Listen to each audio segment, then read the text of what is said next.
Hello viewers, welcome to our channel TechVideos. In this video, we are sharing with you how to turn off Windows 10 automatic update. So keep watching till the end and stay with us.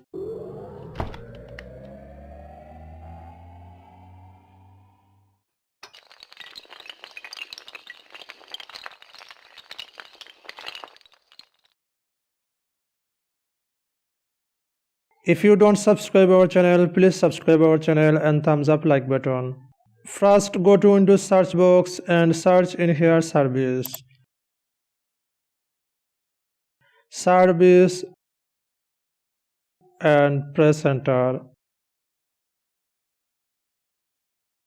You can see this open service window. Now find Windows Update or press W to find easily.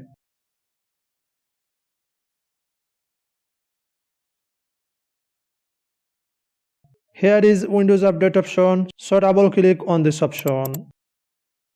Now you have to select Start Up Type Automatic to Disable. So you have to select Disable. If the service status is already running, then you have to stop it. So I am click on this stop option.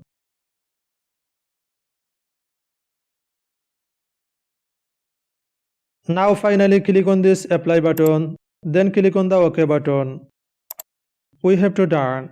So go to for check automatic update is already disabled or not. So click on this Windows icon, then click on this setting icon and click on the update and security option. Now click on the check for update button. There were some problem. That means you have to already disabled Windows 10 automatic update. If you have any question, let us know in the comment section. If you like this video, please subscribe our channel and thumbs up like button. Share this video with your friends want to know how to turn off Windows 10 automatic update.